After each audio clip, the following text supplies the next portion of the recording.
G'day expats and welcome back to another episode of Expat Chat. Today I am joined with Martin Jack from the Australian office, our US specialist. Thank you for joining me today, Martin. Happy to be here, mate. We've taken the reins from Brett and James as they're out of the office at the moment.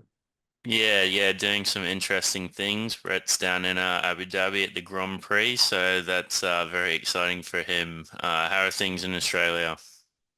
Yeah, things are busy. It's obviously entering December, or enter December, so coming into the Christmas sprint. The Santa rally is nice to see a little bit of the markets lift up as well. So some positive conversations there. But yeah, it's full swing here. The whole office is decked out in Christmas stuff, thanks to our practice manager Susie. But yeah, it's nice. It's starting to feel a little bit more festive. I don't know. Did you get much over there of that over there, Adam? Probably Ye- not. No, we actually do. And if you see any flashing lights appearing over here, that is from our flashing Christmas tree, which I deal with. But yeah, no, very Christmassy, and we've got decorations up too, which is good. Um, but I'm sure we could chat about that all day. Today we are going to be discussing Super the international retirement accounts, which one wins. Before we jump into that, just want to do our usual disclaimer of this is general advice only. If you are seeking professional advice, talk to a professional. So without further ado, Martin, you want to start us off with the United States? Yes, very, very common question actually. Should I add to my superannuation? Should I add to my US retirement accounts or any employer accounts? I think the US is very, very particular. One, superannuation has its limitations when you're a US tax resident based on how your accountant over in the US reports super. In most cases, it's treated unfavorably. But your employer contributions or even the various type of accounts, I mean, you've got 401ks, you've got 403bs, you've got Roth, you've got traditional IRAs. So there's a whole multitude of different types of retirement accounts you could probably pursue whilst you're in the US. I think there's definitely benefits to, certain retirement accounts over there than others. So as an example, 401k, one of the very, very common retirement accounts that our clients and expats are offered when they move over to the US, especially if you're working for any large companies, big tech companies, any of the miners as an example. The way that these typically work is, you are offered by your employer a matching scheme. So if you contribute, say, typically 6%, your employer will contribute 6% as well, and that all goes in pre-tax. So, if you say no to that, then you're basically throwing away free money. So should you add to your US retirement account if it's a 401k? 99% of the time, yeah, you probably should, because otherwise you're just throwing money in the bin. The next question becomes, well, if I've added to this retirement account and I'm coming back to Australia, what do I do? Can I take the funds out or can I roll it over to my Australian superannuation? And that's where things get a little bit more complicated. So if you want to take the funds out of a 401k, you can do that, absolutely. But there's some consequences. It's a tax-deferred vehicle, which means that you pay taxes when the funds come out at your locally marginal tax rates over in the US. And if you're younger than the age of 59 and a half, well, you cop an extra 10% penalty fee that's applied on top of that tax rate. So, if we're looking at 10 years over in the US or 5 years in the US on some good income and you've added 6%, your employer's matched that, it's got some good growth as well. You could be sitting on a pretty decent retirement account there where if you made one big withdrawal, well, you could easily eat into those earlier tax thresholds, the 10%, the 12%, 22%, and then you cop the penalty on top of that. So you could be losing 30+% just to make that withdrawal. So it really does come down to the individual. I like when there's a matching scheme because it's free money. I'd rather pay the taxes when they come out in the future than not get the money at all. So, always makes sense, I think, when that comes to play. The other retirement accounts you could become a little bit more interested in. You could look at, the traditional IRA or the Roth IRA. When I'm deciding between the two, it does come down to, how long you're actually residing in the US. If you're residing in the US for a really long period of time, then those tax deferred contributions into a traditional IRA, that can make sense. But then a Roth, on the other hand, we have to consider, well, how does the ATO tax these type of vehicles, and are some more favorable? Because a Roth is very favorable for someone retiring in the US, but someone retiring in Australia won't have the same benefits because the ATO, they don't discriminate between a 401k or a traditional IRA or a Roth IRA. They see them basically all under the same umbrella as a type of investment trust, which means that you won't receive any tax deferred credit, or when you won't receive any credits when you make the distributions out. Instead, you'll just get taxed on the investment earnings. So, you know, US side, I think 401k always makes sense to opt in when you're given that matching scheme. Long-term non-tax residency status. Yep. Long-term tax resident in the US. The traditional IRA can make a lot of sense. A Roth, I generally don't like to see that too much, yes, because of how the ATO treat that type of vehicle, and not respecting it in the same manner as a 401k, so you don't get any sort of withdrawals. So that's, I suppose, the first element there, Adam. But the second element is, versus superannuation. So, if you're only contributing 6%, or maybe you're not even offered a 401k, should you maybe add to your superannuation? Ideal world, yeah, absolutely. I'd love it. Add to your Australian base back here in Australia. In reality, though, it gets really complicated. The way that you report your superannuation over to the IRS, and the way that your accountant reports it in the US, if you start making contributions, it can change the way that they report that. If you've made more than 50% of the total contributions of the account, then it's typically seen as a foreign grantor trust, which is the nastiest type of treatment.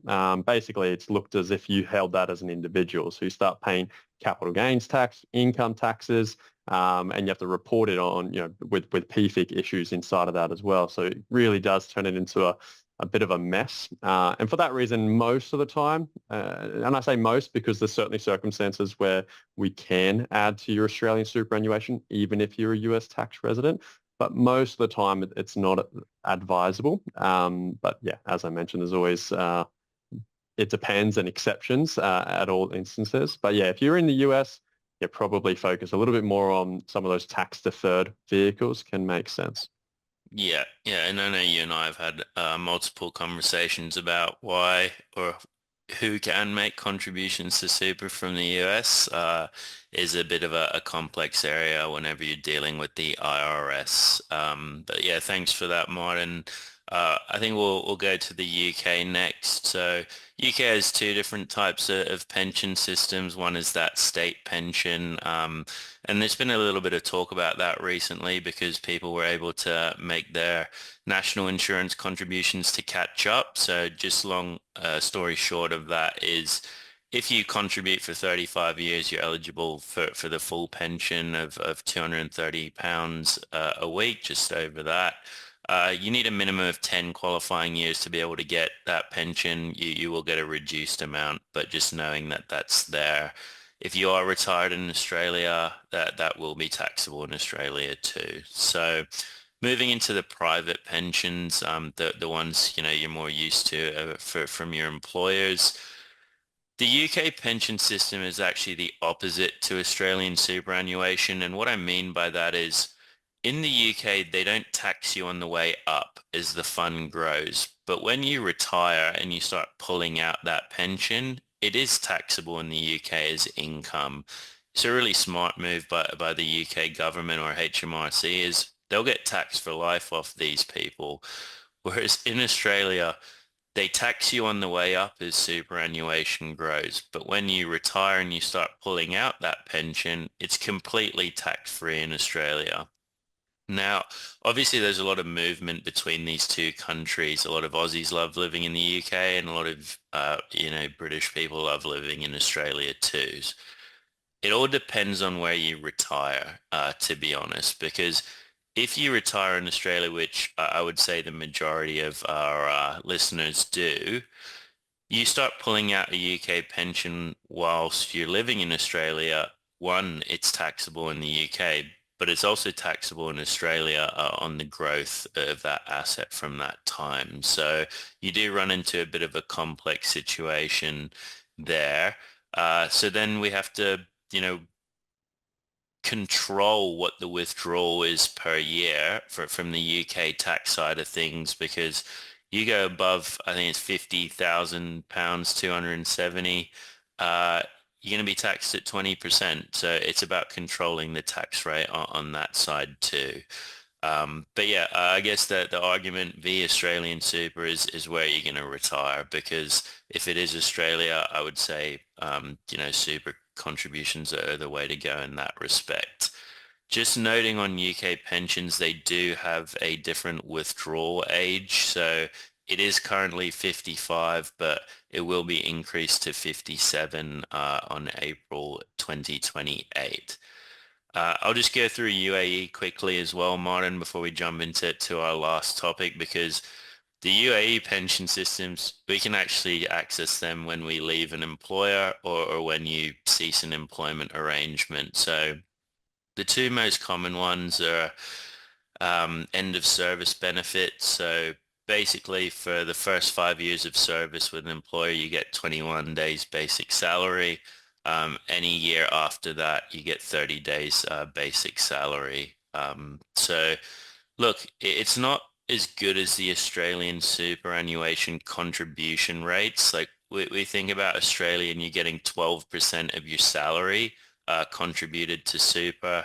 That does build that retirement buffer, whereas this, it doesn't provide as much but behind it.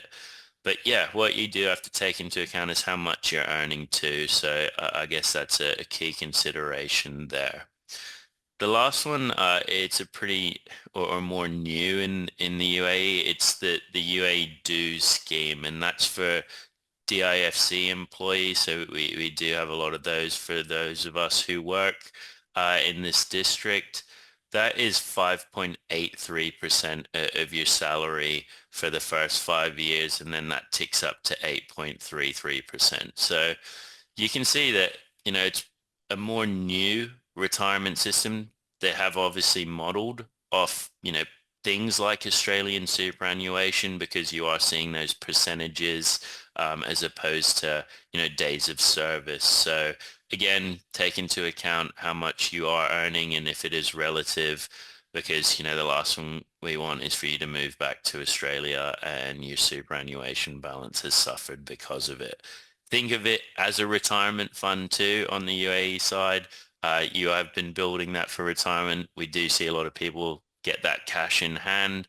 And then just on the cashing restrictions too, preferably we do want that cashed out in a different financial year for you becoming an Australian resident. If not, definitely cash it out before you arrive back in Australia. Yeah, it's interesting, Adam. I think a lot of politicians and countries are starting to look towards these sort of mandatory requirements for employers to make contributions. I just read a news article the other day talking about Trump was a bit interested in Australia's superannuation, and thought it was a great idea. So it'd be interesting to see if he rolls something like that out. He'll be in for a bit of a shock when he realizes it's the employer who has to make the contribution, considering his position. But yeah, it's an interesting stance across the board, though, taking, opting in for these retirement accounts or not. I think speaking a little bit more generally as well, I mean, there's a lot of different retirement accounts, obviously, and you've addressed some of the key ones that we often run into. But, you've got central provident funds, mandatory retirement accounts as well, and even, smaller ones in countries in Thailand where clients receive these retirement funds, and they're allowed to draw them out. They don't have these same sort of preservation requirements as Australian super. But, the question of, should I be, if it's not mandatory, should I be opting in and making these contributions versus if I have the ability to send it back to Australia? I think that, that brings a lot of different opportunities as well, because you could weigh up, if I make a 12% contribution to my own superannuation, what type of contribution am I making? Am I making a non-concessional contribution, or am I making a pre-tax contribution? Remember, if you don't have any Australian sourced income, well, why would you make a pre-tax contribution? You're just paying 15% tax for no reason.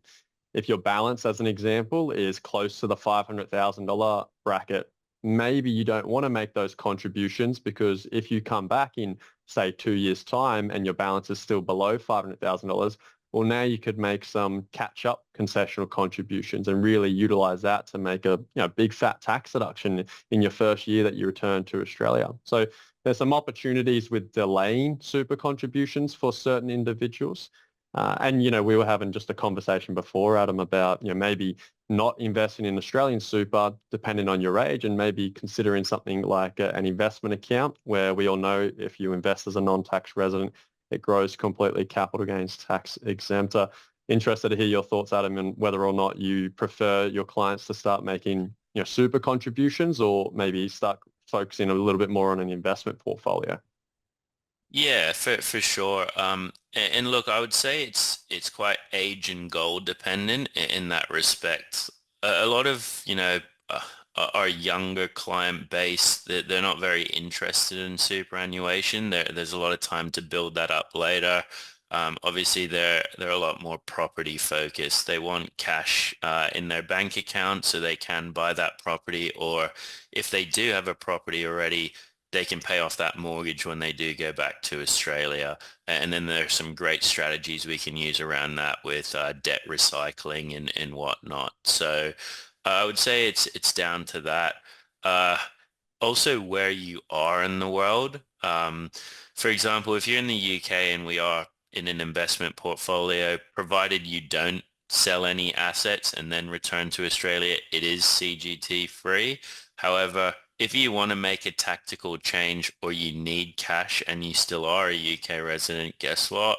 It's going to be taxed in the UK, particularly with the way their tax changes are going if you've spent a lot of time there. If you're in the Mm. UAE, obviously that is capital gains tax free because you're in a tax-free jurisdiction. Same with Saudi, Qatar, etc. So yeah, look, maybe down that path would be the way to go. But again, goal dependent, I would say. Yeah, the famous "it depends" comment always is the way I think, though.